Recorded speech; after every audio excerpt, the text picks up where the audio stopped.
Hello दोस्तों, आज हम विक्रम और बेताल की कहानी का भाग 1 शुरू करते हैं। विक्रम ने बेताल को पेड़ से उतारकर अपने कंधे पर रखा और जंगल की ओर चल दिए। जैसे ही वे कुछ कदम आगे बढ़े, बेताल ने अपनी पहली कहानी शुरू कर दी। हे राजन, बेताल ने कहा, अगर तुमने इस कहानी का सही उत्तर नहीं दिया तो मैं तुम्हें छोड़ दूंगा और वापस पेड़ पर लौट जाऊंगा। सुनो, कहानी कुछ यूं है। प्राचीन समय की बात है। एक राज्य में एक सुंदर राजकुमारी थी जिसका नाम चंद्रलेखा था। उसकी सुंदरता और बुद्धिमानी की ख्याति चारों ओर फैली हुई थी। चंद्रलेखा का विवाह करने के लिए 3 राजकुमार उसके राज्य में आए। सभी तीनों राजकुमार सुंदर, वीर और ज्ञानी थे, लेकिन राजकुमारी को यह तय करना मुश्किल था कि वह किससे विवाह करे। राजा ने अपनी बेटी से कहा, चंद्रलेखा, तुम इनमें से एक को अपना जीवन साथी चुन सकती हो। परंतु चंद्रलेखा के लिए यह निर्णय आसान नहीं था। उसने सोचा कि वह समय आने पर ही इस निर्णय को करेगी। एक दिन एक भयानक घटना घटी। राजकुमारी की मौत हो गई और राज्य में शोक की लहर दौड़ गई। उन तीनों राजकुमारों ने भी यह समाचार सुना और शोक में डूब गए। पहला राजकुमार, जिसने राजकुमारी से सच्चा प्रेम किया था, ने उसकी अस्थियां इकट्ठी की और एक गुफा में जाकर तपस्या करने लगा। वह उसकी यादों में खो गया और अपने जीवन का त्याग कर दिया।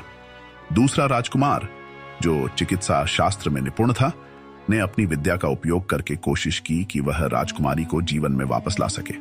उसने दुर्लभ औषधियों की खोज की और हर संभव प्रयास किया कि किसी तरह चंद्रलेखा पुनः जीवित हो सके।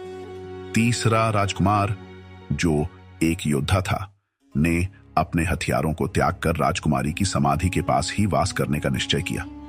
उसने वचन लिया कि वह उसके प्रेम में बंधा रहेगा और जीवन भर उसकी रक्षा करेगा। कुछ समय बाद दूसरे राजकुमार की चिकित्सा ने असर किया और राजकुमारी जीवित हो गई। पूरे राज्य में खुशी की लहर दौड़ गई और तीनों राजकुमार खुशी खुशी राजकुमारी के पास लौट आए।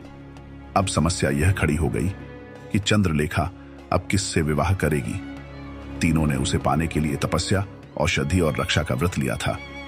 यह बेताल ने कहानी को रोका और विक्रम से कहा, हे राजन, बताओ, इन तीनों में से राजकुमारी का सच्चा जीवन साथी कौन है?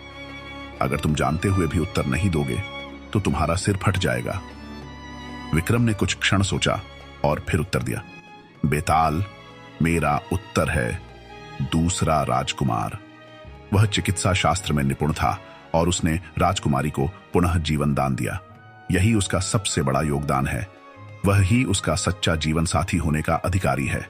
पहले राजकुमार ने केवल अपनी भावनाओं में बंधकर तपस्या की, जबकि तीसरा योद्धा भी उसकी रक्षा में लीन रहा।